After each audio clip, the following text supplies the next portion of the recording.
सत श्री अकाल जी सारिਆਂ ਨੂੰ। गुरुग्राम डिग्री कॉलेज ਚੱਕ 5 BLM ਦੇ इस YouTube चैनल ਤੇ ਤੁਹਾਡਾ ਸਭ ਦਾ ਸਵਾਗਤ ਹੈ। मैं अमनदीप कौर ਤੁਹਾਡੇ ਪੰਜਾਬੀ ਦੀ ਲੈਕਚਰਰ ਹਾਜ਼ਰ ਹਾਂ ਤੁਹਾਡੀ ਪੰਜਾਬੀ ਦੀ ਕਲਾਸ ਦੇ ਵਿੱਚ। ਅੱਜ ਅਸੀਂ ਇੱਥੇ BA ਫਸਟ ਈਅਰ ਦੀ ਪੰਜਾਬੀ ਦੀ ਜਿਹੜੀ ਕਲਾਸ ਆ ਉਹ ਲੈਣ ਜਾ ਰਹੇ ਹਾਂ। BA ਫਸਟ ਈਅਰ ਦੀ ਸਾਡੀ ਜਿਹੜੀ ਚੱਲ ਰਹੀ ਇਸ ਪੰਜਾਬੀ ਦੀ ऑनलाइन क्लास ਦੇ ਵਿੱਚ ਜਿੱਦਾਂ ਕਿ ਤੁਹਾਨੂੰ ਸਾਰਿਆਂ ਨੂੰ ਪਤਾ ਹੀ ਹੈ कि ਜਿਹੜੀ ਤੁਹਾਡੀ बुक है जी शब्द सवेरा ਉਸ ਦੀ ਅਸੀਂ ਜਿਹੜੀ शुरुआत ਤੁਹਾਡੀ ਇਸ क्लास ਦੇ ਵਿੱਚ ਕੀਤੀ हुई है। शब्द सवेरा ਜਿਹੜੀ बुक है ਉਸ ਦੇ ਪਹਿਲੇ कवि शेख फरीद सूफी कवि जिन्हां ਨੂੰ ਅਸੀਂ पूरा कर चुके हैं। उन्होंने श्लोक उन्होंने शब्द उन्होंने बारे ਅਸੀਂ ਜਿਹੜੀਆਂ ਤੁਹਾਡੀਆਂ ਪਿਛਲੀਆਂ ਕਲਾਸਾਂ ਦੇ ਵਿੱਚ ਜਿਹੜੀ ਜਾਣਕਾਰੀ ਆ ਉਹ ਲੈ ਚੁੱਕੇ ਹਾਂ। उस तो बाद असी ਜਿਹੜੇ ਤੁਹਾਡੇ अगले कवि शुरू किए हुए वो है जी श्री गुरु नानक देव जी। श्री गुरु नानक देव जी के 4 शब्द असी पहला कर चुके हैं। जी साडी पिछली क्लास सी उहदे विच असीं उन्हां गुरु नानक देव जी का शब्द किया सीगा रे मन ऐसी हस्यो प्रीत कर, जिहदे विच गुरु नानक देव जी ने अलग अलग उदाहरण दे के सानू जिहड़ा समझाउण दी कोशिश की है कि मनुख नूं किस तरह की जिहड़ी प्रीत है वो परमात्मा के नाल पा लैनी चाहिए है, किस तरह की सांझ मनुख तेनों परमात्मा के नाल पाउणी चाहिए है। इस विच उन्होंने अलग अलग उदाहरण दित्तियां। पहली उदाहरण जिहड़ी सी गुरु नानक देव जी ने दित्ती सी जल जिहड़ी कमल के फुल की जल दे नाल। उस तो बाद मछली की जिहड़ी पानी के नाल प्रीत किस तरह की है उस बारे दस्सिया सी। फिर उन्होंने दस्सिया सी जी पपीहे की सावंती बूंद के नाल जिहड़ी प्रीत है उस तरह की सांझ जिहड़ी है मनुख तेनों भी परमात्मा नाल पा लैनी चाहिए है। फिर अगे जिहड़ा सी गुरु नानक देव जी ने गल कीती सी कि जिस तरह की प्रीत जल की दुध नाल हुंदी है, जिस तरह जदों जिहड़ा दुध है पानी जिहड़ा है जल जिहड़ा है दुध विच मिलदा है तो दुध उसनूं अपना ही स्वरूप जिहड़ा है बना लैंदा है। इस तरह जदों दुध नूं उबालिया जाता है तो जिहड़ा दुध पानी जिहड़ा दुध विच पाया हुंदा है वो दुध नूं सड़न नहीं दिंदा सगों आप सड़दा है। सो परमात्मा की शरण विच गए हुए मनुख की जिहड़ी रक्षा है वो परमात्मा आप ही करदा है ते अपनी शरण विच आए हुए मनुखां नूं फिर अपना ही रूप जिहड़ा है वो बना लैंदा है। सो इस तरह की प्रीत जिहड़ी मनुख तेनों भी परमात्मा दे नाल जिहड़ी पा लैनी चाहिए है। उस तो बाद जिहड़ा गुरु की महत्ता के बारे में उन्होंने दस्सिया कि जिहड़ा ये सब कुछ ये जिहड़ी प्रीत है ये सब कुछ जिहड़ा है मनुख गुरु की कृपा नाल ही हासिल कर सकता है। जेकर मनुख ये चाहे कि वह सारियां जिहड़ियां बुराइयां छड्ड के परमात्मा की सिफत सलाह वाल पै जाए तो ये भी वो परमात्मा की मर्जी तो बिना नहीं कर सकता। सच्चे गुरु की सिक्ख्या द्वारा ही मनुख जिहड़ा है परमात्मा की वडियाई कर सकता है, उसका गुणगान कर सकता है तो एक परमात्मा की जिहड़ी कृपा दृष्टि है वो शब्द हासिल कर सकता है। सो फिर इस तरह ही नाशवानता की भी गल की सी कि जिहड़ा जीवन है वो छिन्न भंगुर है। मनुख इत्थे जिहड़े पता नहीं किन्ने क पंछी अपने जीवन की खेड जिहड़ी वो खेड के चले गए हैं तो तू भी इस खेड में एक दिन खेड के जिहड़ा चलिया जाना है। सो तेनों समा रहते हुए जिहड़ा है सच्चे गुरु की सिक्ख्या द्वारा परमात्मा की भगती जिहड़ी कर लैनी चाहिए है। जेकर तेरे उत्ते परमात्मा की कृपा हो जाए तो तेरा जिहड़ा है उसनूं प्राप्त करना आसान हो जाएगा। सो इस तरह की जिहड़ी गल जिहड़ी सीगी गुरु नानक देव जी दे असीं जिहड़ा शब्द रे मन ऐसी हर स्यो प्रीत कर विच जिहड़ी आ वो मतलब जानकारी इहदी हासिल कीती सी। इस तरह की जिहड़ी जानकारी है वो श्री गुरु नानक देव जी ने अपने शब्द दे विच सानूं जिहड़ी दित्ती आ। ते उस तो बाद जिहड़ा गुरु नानक देव जी का अज का जिहड़ा शब्द है जो अज दी असीं साडी इस क्लास विच लैके हाज़र होए हां जी वो शब्द है बाजों गुरु डूबा संसार। कहते गुरु जिदों तक मनुख नूं कोई सच्चा गुरु प्राप्त नहीं होता, सच्चे गुरु की शिक्षा नहीं मिलती तद तक जिहड़ा मनुख है इस संसार दे विच भटकदा ही रहता है। मनुख जिहड़ा कि दुनियावी पदार्थों के पिछे लग के दुनियावी पदार्थों के मोह के मगर लग के उस विच अपने आप नूं खचत करके परमात्मा नूं भुल जाता है। ਜਦੋਂ ਮਨੁੱਖ ਪਰਮਾਤਮਾ ਨੂੰ ਭੁੱਲ ਜਾਂਦਾ ਹੈ ਤਾਂ ਫਿਰ ਉਸ ਨੂੰ ਕਈ ਤਰ੍ਹਾਂ ਦੇ ਸੰਸਾਰਿਕ ਦੁੱਖਾਂ ਦਾ ਸਾਹਮਣਾ ਜਿਹੜਾ ਹੈ ਉਹ ਕਰਨਾ ਪੈਂਦਾ ਹੈ।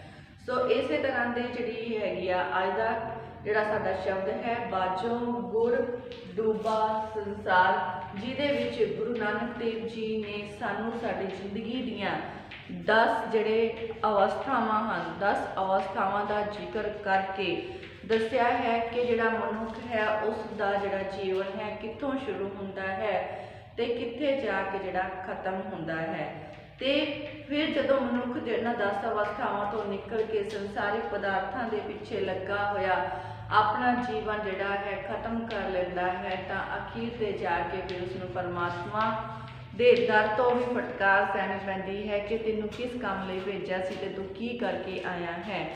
ਫਿਰ ਇਸ ਤਰ੍ਹਾਂ ਦੀ ਜਿਹੜੀ ਫਟਕਾਰ ਹੈ ਫਿਰ ਜਿਹੜਾ ਹੈ ਪਰ ਮਨੁੱਖ ਸਹਿੰਦਾ ਹੋਇਆ ਦੂਸਰੀਆਂ ਜੂਨਾਂ ਦੇ ਵਿੱਚ ਚਲਾ ਜਾਂਦਾ ਹੈ। ਸੋ ਇਹੀ ਜਿਹੜਾ ਚੱਕਰ ਹੈ ਲਗਾਤਾਰ ਚੱਲੀ ਜਾ ਰਿਹਾ ਹੈ। ਪਰ ਜਿਸ ਨੂੰ ਸੱਚੇ ਗੁਰੂ ਦੀ ਸਿੱਖਿਆ ਮਿਲ ਜਾਵੇ, ਜੋ ਮਨੁੱਖ ਸੱਚੇ ਗੁਰੂ ਨੂੰ ਪ੍ਰਾਪਤ ਕਰ ਲੈਂਦਾ ਹੈ, ਉਸ ਦੀ ਸਿੱਖਿਆ ਦੇ ਉੱਤੇ ਲੱਗ ਕੇ ਫਿਰ ਜਿਹੜਾ ਹੈ ਉਹ ਪਰਮਾਤਮਾ ਦੀ ਭਗਤੀ ਵੀ ਕਰਦਾ ਹੈ ਤੇ ਪਰਮਾਤਮਾ ਦੇ ਦਰ ਤੇ ਜਾ ਕੇ ਉਹ ਪ੍ਰਵਾਨ ਵੀ ਚੜ੍ਹਦਾ ਹੈ ਤੇ ਅਜਿਹਾ ਮਨੁੱਖ ਫਿਰ ਜਿਹੜਾ ਹੈ ਆਪਣਾ ਜੀਵਨ ਸਫਲ ਕਰ ਲੈਂਦਾ ਹੈ।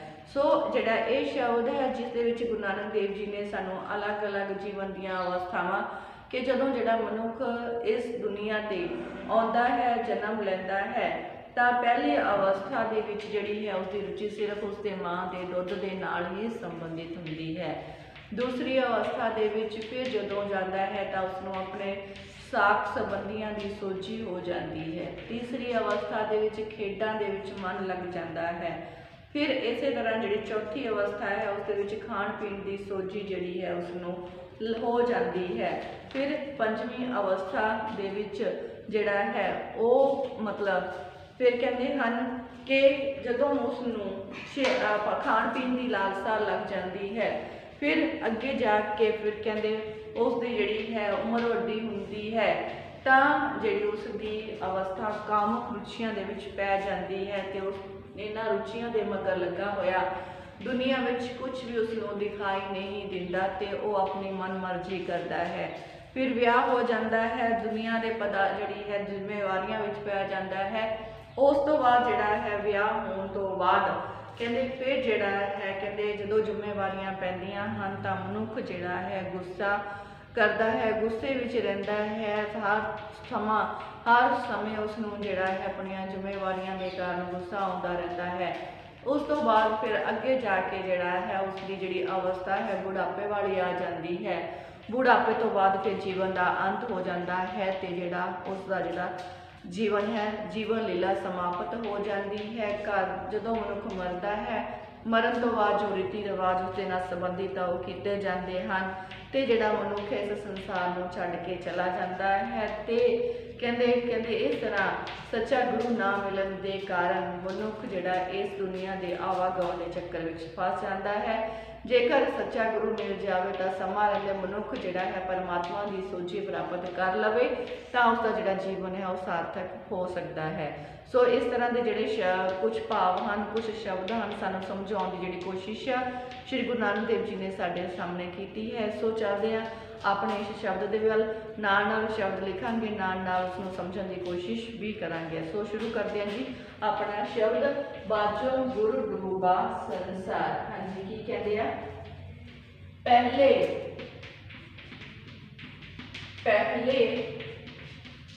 ਪਹਿਰ, ਪਹਿਲੇ प्यार, पहले प्यार लगा खान दूध बाचों गुरु डूबा संसार। कहते पहले प्यार लगा खान दूध, दूजे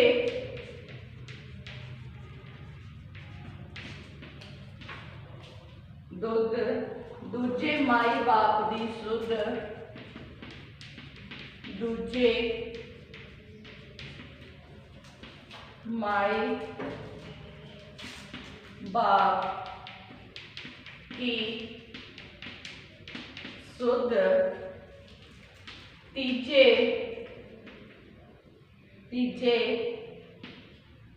भैया भाभी बेब,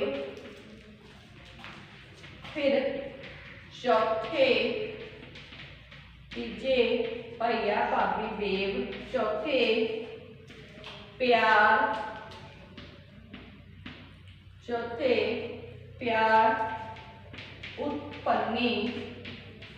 उपन्नी खेड, पंजवें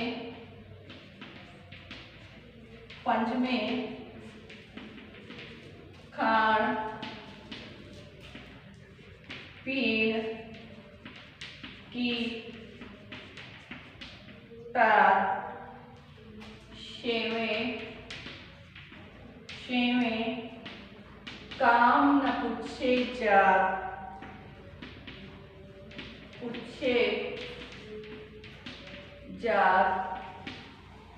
छेवें काम न पूछे जात, सतवें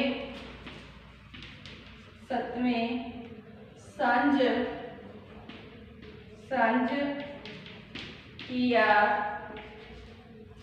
घर वास, सतवें संज किया घर वास, आठवें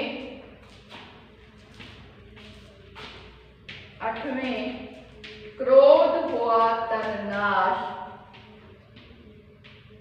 क्रोध हुआ तन नाश। अगे नौवें तौले उबे सा, नौवें तौले उबे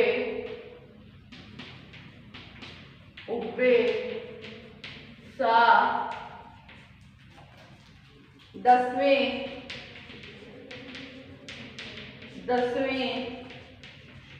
दया हुआ स्वा, दसवें दया हुआ स्वा, गए संगीत पुकारिता,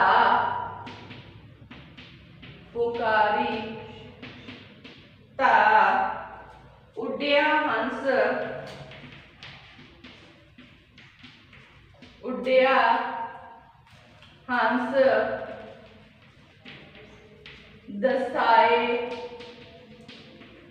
रा, उड्या हंस दिशाए रा, आया गया मोया नाव, आया गया मोया नाव, पीछे पत्तल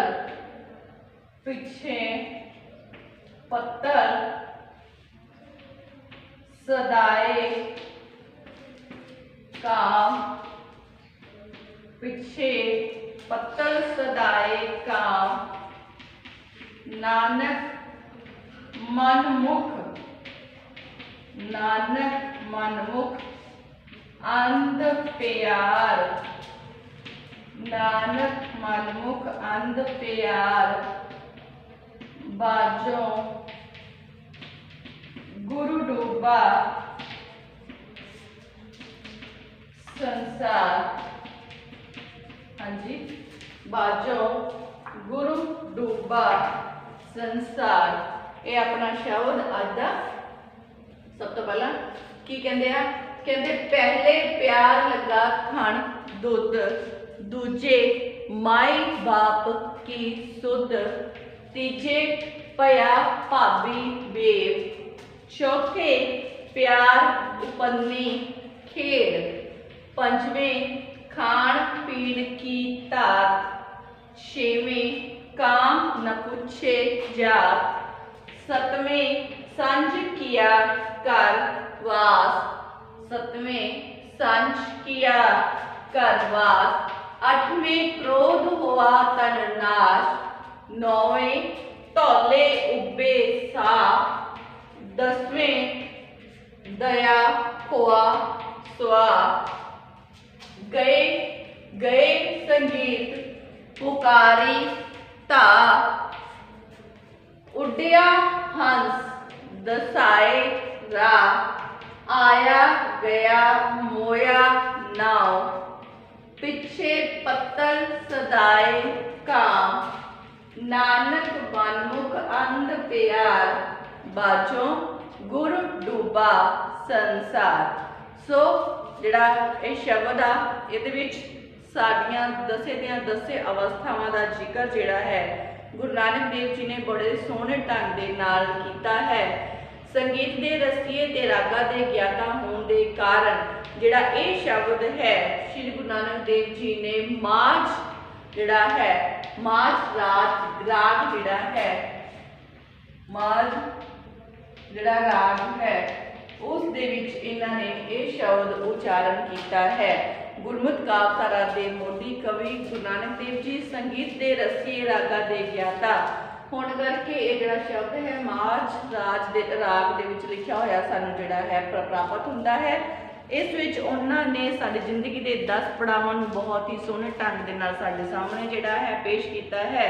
कहंदे दुनियावी पदार्थां दे भोगां दे विच फसिया होया जिहड़ा मनुख है कहंदे परमात्मा नूं अखीर ते भुल जांदा है, जिस दे करके जिहड़ा है वो अपनी संसारिक लीला जिहड़ी वो डोब के बह जांदा है।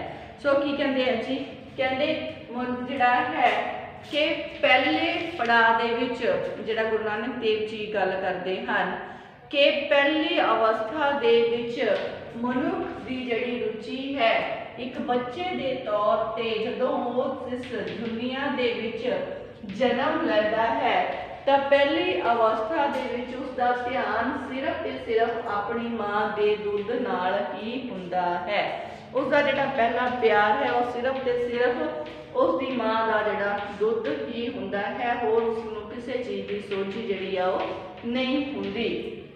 ते फिर जदों थोड़ा वड्डा हुंदा है दूसरी अवस्था विच आउंदा है दूजे पड़ाव दे विच आउंदा है तां उस दे विच उसनूं अपने माँ पिता की सोची जिहड़ी आ हो जाती है। दूजे पड़ाव दे विच फिर उसनूं अपने माता पिता की जिहड़ी सोची है उसनूं होनी शुरू हो जाती है, क्योंकि आप भी नॉर्मल देखते हैं कि कई जिहड़ा बच्चा उसनूं अपनी माँ की जिहड़ी सोच है हो जाती है, दूसरे कोलों रोन लग जाता है पर माँ के कोल जाके माँ बाप को जाके चुप कर जाता है। सो इस तरह पहला प्यार माँ के दुध नाल हुंदा है ते दूसरा जिहड़ा प्यार है दूसरी अवस्था दे विच उसनूं अपने माता पिता की जिहड़ी सोची आ होनी शुरू हो जाती है। फिर इस तरह तीजी अवस्था दे विच जदों पहुंचता है थोड़ा होर वड्डा हो जाता है तो उसनूं जिहड़ा अपने साथ संबंधियां दे भरा भाबियां दे नाल जिहड़े रिश्ते नाते हन उसनां दा पता लगना शुरू हो जाता है। अपने भरा भाभी होर चाचे ताए दे रिश्ते नाते जिहड़े हन उसनूं जिहड़े आ तीसरी अवस्था दे अंदर जिहड़ा है वो पता लगने शुरू हो जाते हैं। सो इस तरह चौथी अवस्था जिहड़ी आउंदी है जदों होर थोड़ा वड्डा हो जाता है तो सिर्फ ते सिर्फ इक्को ही ध्यान जिहड़ा उसका हुंदा है वो हुंदा है जी खेडण वाल। चौथी जिहड़ी अवस्था है उस विच पहुंचदा उसका जिहड़ा ध्यान है उसका जिहड़ा प्यार है सिर्फ ते सिर्फ खेडां वाल ही हो जाता है। वो हर समय कोई ना कोई जिहड़ी नवीं खेड है उसनूं बनाई रखता है, नवीं खेड दे विच लगा ही रहिंदा है। सो पंजवां थोड़ा होर वड्डा हो गया है तो पंजवीं अवस्था दे विच जाके जिहड़ी उसकी सोची है खाण पीण दीआं अवस्थावां दे विच हो जाती है। पंजवीं अवस्था दे विच हर एक चीज़ जिहड़ी है उसका स्वाद वो चखना चाहुंदा है, हर चीज़ खानी चाहुंदा है ते उसकी जिहड़ी सोची है उसका जिहड़ा ध्यान है उसका जिहड़ा मन है वो खाण पीण दीआं अवस्थावां दे विच लग जाता है। सो इस तरह जदों जिहड़ा है छेवीं अवस्था दे विच आउंदा है तां छेवीं अवस्था दे विच आके जिहड़ा है उस दे उत्ते जुबानी जिहड़ी आउणी शुरू हो जाती है ते उसका जिहड़ा ध्यान है वो कामुक जुगतां दे वाल काम जिहड़ी रुचि है उस दे वल कामुक रुचि वल पै जाता है। ते इस कामुक रुचि दे विच जिहड़ा जदों उसदा ध्यान जाता है तो इस दे विच अन्ना होया फिर वो कोई भी जात को जात नहीं देखता ते जिहड़ा है कई तरह के कामां दे विच फस जिहड़ा जाता है। उस तो बाद अगली अवस्था आती है सतवीं अवस्था। सतवीं अवस्था दे विच आज के फिर जिहड़ा है कि उसका जिहड़ा विआह है वो हो जाता है। सतवीं अवस्था दे विच घर जिहड़ा वो अपना वसा लैंदा है, विआह हो जाता है, घर बार जिहड़ा वस जाता है। सो इस तरह 7 अवस्थावां। पहली जिहड़ी है कि उसका जिहड़ा ध्यान है वो सिर्फ माँ के दुध वाल ही है। दूजी जिहड़ी अवस्था है माता पिता की सोझी हो चुकी है। तीसरी अवस्था के विच जिहड़ा है रिश्ते नाते भरा भाबियां चाचे तायां का पता लग चुका है। चौथी अवस्था के विच जिहड़ा है उसका मन खेडां दे विच पूरी तरह लग जाता है। नवीं खेड जिहड़ी है कोई ना कोई खेडनी चाहुंदा है। फिर उस तो बाद पंजवीं अवस्था विच आके खाण पीण की जिहड़ी है मन विच चाहना वध जाती है, सारा ध्यान खाण पीण वाल हो जाता है। 6वीं अवस्था दे विच आके कामुक रुचियां जिहड़ियां हन उस दे मन अंदर पैदा हो जांदियां हन, जिस दे पिछे अन्ना होया कोई भी जात को जात नहीं देखता। 7वीं अवस्था दे विच घर बार जिहड़ा है वस जाता है, विआह हो जाता है, घर बार जिहड़ा वस जाता है। ते 8वीं अवस्था दे विच फिर जिम्मेवारियां दे विच फसिया होया जिहड़ा उसका जिहड़ा उसनूं बहुत ज़्यादा जिहड़ा गुस्सा है आना शुरू हो जाता है, क्रोध आता है, गुस्सा आना शुरू हो जाता है। गुस्से के कारण वो अपने तन मन का जिहड़ा नाश भी करना शुरू कर दिंदा है। फिर उस तो बाद अगली अवस्था जिहड़ी है 9वीं अवस्था दे विच जिहड़ा है वाल चिट्टे हो जाते हैं, बुढ़ापा आना शुरू हो गया है ते साह भी जिहड़ा चढ़ना शुरू हो जाता है। 9वीं अवस्था दे विच वाल चिट्टे हो चुके हैं, साह चढ़ना शुरू हो चुका है, मतलब बुढ़ापा जिहड़ा है वो आना शुरू हो चुका है, बुढ़ापा आ जाता है।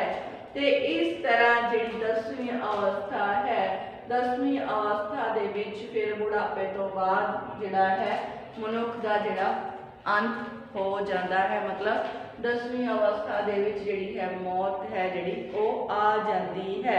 मतलब जिहड़ा है कहंदे 10वीं अवस्था विच पुजदा पुजदा जदों कहंदा मनुख जिहड़ा है वो खत्म हो चुका है ते कहंदे अपनी जिहड़ी जीवन लीला है वो उसनूं खत्म कर लेंदा है ते रात की जिहड़ी ढेरिया हो जाता है, मतलब उसका जिहड़ा शरीर है सड़ के राख हो जाता है। इस तरह 10 अवस्थावां दे विच जिहड़ा है मनुख 10 अवस्थावां तो गुजरता है पर बेगुरा नहीं रह जाता है। इन्हां 10 अवस्थावां विच हजे तक किसी जगह भी गुरु की जिहड़ा है वो जिक्र नहीं हो सकिया। सो इस तरह 10 अवस्थावां विचों निकल चुका है, खत्म हो चुका है, लेकिन हजे भी बेगुरा है, हजे तक उसका जिहड़ा कोई गुरु के नाल ध्यान जिहड़ा है वो नहीं मिलिया। सो इस तरह कहते जदों सड़ के सुआह हो चुका है ते कहंदा उसके अंदरों जिहड़ा है कहंदा गए संगीत पुकारी ता ते उसके अंदरों जिहड़ा है कहंदा संगीत खत्म हो चुका है ते कहंदा कहंदे कि जदों जिहड़ा मनुख है बेगुरा मनुख रहन के कारण कहंदे अकाल चलाना कर जाता है तां शमशान घाट तक ले जा के जिहड़े उसके जिहड़े घर बार जिहड़ा उसके रिश्ते नाते हैं साख संबंधी हैं कहंदे उसनूं शमशान घाट तक ले जाते हैं ते पिछों रोंदे कुरलाउंदे हैं, पुकारिता रोंदे कुरलाउंदे हैं। कहंदे फिर जिहड़ा है उसके शरीर विचों आत्मा जिहड़ा आत्मा रूपी हंस जिहड़ा है उड्डिया हंस बिसाएरा आत्मा रूपी जिहड़ा हंस है वो निकल जाता है ते वो अपने राह नूं तुर पैंदा है। मतलब जिहड़ा आत्मा रूपी हंस है हुण जिहड़ा है उस विचों निकल चुका है ते वो अपनी जिहड़ी राह है उसनूं फड़ चुका है। फिर आया गया फिर उस तो बाद जिहड़ा संसारिक रस्मां जिहड़ियां कि असीं सब जानते ही हैं कि मरण तो बाद जिहड़ियां संसारिक रस्मां जिहड़े लोग करते हैं वो शुरू हो जांदियां हैं, घर बार विच लोकां दा आना जाना शुरू हो जाता है ते कहंदे उस जिहड़ा मर चुकिया इंसान है उसके नाम दीयां जिहड़ियां कहानियां हैं वो लैके बैठ जाते हैं, उसके किस्से जिहड़े शुरू हो जाते हैं। ਤੇ ਫਿਰ ਜਿਹੜੇ ਹਨ ਕਿ ਲੋਕਾਂ ਨੂੰ ਜਿਹੜਾ ਪਿੱਛੋਂ ਮਰਨ ਤੋਂ ਬਾਅਦ ਕਹਿੰਦਾ ਲੋਕਾਂ ਨੂੰ ਜਿਹੜਾ ਭੋਜਨ ਛਕਾਏ ਜਾਂਦੇ ਹਨ ਜੋ ਕਿ ਕਾਵਾਂ ਨੂੰ ਖਾਣਾ ਖਵਾਉਣ ਦੇ ਬਰਾਬਰ ਹੀ ਰਹਿ ਜਾਂਦੇ ਹਨ। ਕਿਉਂਕਿ ਕਹਿੰਦੇ ਜਦੋਂ ਕਿਸੇ ਦੀ ਮੌਤ ਹੁੰਦੀ ਹੈ ਤਾਂ ਉਸ ਦੇ ਪਿੱਛੇ ਅਸੀਂ ਉਸ ਦੇ ਨਾਮ ਤੇ ਜਿਹੜਾ ਲੋਕਾਂ ਨੂੰ ਖਾਣਾ ਖਵਾਉਂਦੇ ਹਾਂ ਤਾਂ ਸਮਝਦੇ ਹਾਂ ਕਿ ਉਸ ਮਨੁੱਖ ਤੱਕ ਪਹੁੰਚ ਚੁੱਕਾ ਹੈ, ਪਰ ਅਜਿਹਾ ਕੁਝ ਨਹੀਂ ਹੁੰਦਾ। ਇਹ ਸਿਰਫ ਕਾਵਾਂ ਨੂੰ ਖਾਣਾ ਖਵਾਉਣ ਦੇ ਬਰਾਬਰ ਹੀ ਹੋ ਜਾਂਦਾ ਹੈ। ਸੋ ਇਸ ਤਰ੍ਹਾਂ ਸਾਰੀਆਂ ਅਵਸਥਾਵਾਂ ਦੇ ਵਿੱਚ ਮਨੁੱਖ ਜਿਹੜਾ ਹੈ ਉਹ ਬੇਗੁਰਾ ਹੀ ਰਹਿ ਜਾਂਦਾ ਹੈ ਤੇ ਅਜਿਹਾ ਮਨੁੱਖ ਜੋ ਦੁਨਿਆਵੀ ਧੰਦਿਆਂ ਦੇ ਪਿੱਛੇ ਲੱਗਾ ਹੋਇਆ, ਦੁਨਿਆਵੀ ਮੋਹ ਮਾਇਆਵਾਂ ਦੇ ਪਿੱਛੇ ਲੱਗਾ ਹੋਇਆ, ਕਹਿੰਦੇ ਕਿ ਆਪਣਾ ਜਿਹੜਾ ਜੀਵਨ ਹੈ ਉਸ ਨੂੰ ਖਤਮ ਕਰ ਜਾਂਦਾ ਹੈ। ਉਹ ਦੁਨਿਆਵੀ ਪਦਾਰਥਾਂ ਨੂੰ ਭੋਗਣ ਦੀ ਲਾਲਸਾ ਵਿੱਚ ਅੰਨਾ ਹੋਇਆ ਰਹਿੰਦਾ ਹੈ ਤੇ ਸਾਰੇ ਦਾ ਸਾਰਾ ਜਿਹੜਾ ਸੰਸਾਰ ਹੈ ਉਹ ਕਹਿੰਦੇ ਗੁਰੂ ਦੀ ਸ਼ਰਨ ਵਿੱਚ ਨਾ ਆਉਣ ਕਰਕੇ ਸੰਸਾਰਿਕ ਪਦਾਰਥਾਂ ਦੇ ਪਿਆਰ ਵਿੱਚ ਅੰਨੇ ਹੋਇਆ ਰਹਿਣ ਕਰਕੇ ਬੇਗੁਰਾ ਹੀ ਰਹਿ ਜਾਂਦਾ ਹੈ ਤੇ ਸਾਰਾ ਦਾ ਸੰਸਾਰ ਹੀ ਗੁਰੂ ਤੋਂ ਬਾਝੋਂ ਜਿਹੜਾ ਹੈ ਉਹ ਡੁੱਬ ਚੁੱਕਾ ਹੈ। ਕਹਿੰਦੇ ਗੁਰੂ ਦੀ ਸਿੱਖਿਆ ਪ੍ਰਾਪਤ ਨਾ ਹੋਣ ਦੇ ਕਾਰਨ ਸਾਰੇ ਦਾ ਸਾਰਾ ਸੰਸਾਰ ਹੀ ਅਜਿਹੀਆਂ ਸੰਸਾਰਿਕ ਪਦਾਰਥਾਂ ਦੇ ਪਿੱਛੇ ਲੱਗਾ ਹੋਇਆ ਹੈ, ਡੁੱਬਾ ਪਿਆ ਹੈ। ਸੋ ਇਸ ਤਰ੍ਹਾਂ ਜੇਕਰ ਜਿਹੜਾ ਮਨੁੱਖ ਗੁਰੂ ਦੀ ਸਿੱਖਿਆ ਦੇ ਉੱਤੇ ਚੱਲ ਕੇ ਪਰਮਾਤਮਾ ਦੀ ਸਿਫਤ ਸਲਾਹ ਕਰਕੇ ਆਪਣਾ ਜੀਵਨ ਬਤੀਤ ਕਰੇ ਤਾਂ ਉਸ ਨੂੰ ਜਿਹੜੀ ਪ੍ਰਭੂ ਦੀ ਪ੍ਰੀਤ ਜਿਹੜੀ ਉਹ ਹਾਸਲ ਹੋ ਸਕਦੀ ਹੈ, ਪਰਮਾਤਮਾ ਜਿਹੜਾ ਮਿਲ ਸਕਦਾ ਹੈ। ਸੋ ਇਸ ਜਿਹੜਾ ਮਨੁੱਖ ਨੂੰ ਚਾਹੀਦਾ ਹੈ ਕਿ ਉਹ ਸੰਸਾਰਿਕ ਕੰਮਾਂ ਦੇ ਨਾਲ ਨਾਲ ਪਰਮਾਤਮਾ ਨੂੰ ਵੀ ਯਾਦ ਰੱਖੇ ਤੇ ਉਸ ਦੀ ਜਿਹੜੀ ਕਿਰਪਾ ਦ੍ਰਿਸ਼ਟੀ ਪ੍ਰਾਪਤ ਕਰਦਾ ਰਹੇ। ਸੋ ਇਹ ਸੀਗਾ ਜੀ ਸਾਡਾ ਅੱਜ ਦਾ ਸ਼ਬਦ ਬਾਝੋਂ ਗੁਰੂ ਡੁੱਬਾ ਸੰਸਾਰ। ਤੇ ਹੁਣ ਕੱਲ ਦਾ ਜਿਹੜਾ ਸ਼ਬਦ ਹੈ ਉਹ ਅਸੀਂ ਤੁਹਾਡੀ ਕੱਲ ਦੀ ਕਲਾਸ ਵਿੱਚ ਲੈ ਕੇ ਹਾਜ਼ਰ ਹੋਵਾਂਗੇ। ਤਦ ਤੱਕ ਤੁਸੀਂ ਇਸ ਸ਼ਬਦ ਨੂੰ ਆਪਣੀਆਂ ਕਾਪੀਆਂ ਵਿੱਚ ਨੋਟ ਜ਼ਰੂਰ ਕਰਕੇ ਰੱਖਿਓ। ਕੇਂਦਰੀ ਭਾਵ ਇਹਨਾਂ ਦੇ ਜੋ ਵੀ ਸ਼ਬਦ ਅਸੀਂ ਕਰਾਉਂਦੇ ਆ ਉਹ ਕਰਦੇ ਆ ਕਲਾਸ ਵਿੱਚ, ਉਹਨਾਂ ਦੇ ਕੇਂਦਰੀ ਭਾਵ ਆਪਣੀਆਂ ਕਾਪੀਆਂ ਦੇ ਵਿੱਚ ਨੋਟ ਜ਼ਰੂਰ ਕਰਿਆ ਕਰੋ। ਸੋ ਅੱਜ ਦੀ ਕਲਾਸ ਇੱਥੇ ਹੀ ਸਮਾਪਤ ਹੁੰਦੀ ਹੈ ਜੀ। ਮਿਲਦੇ ਆ ਸਾਡੀ ਕੱਲ ਦੀ ਕਲਾਸ ਵਿੱਚ। ਧੰਨਵਾਦ।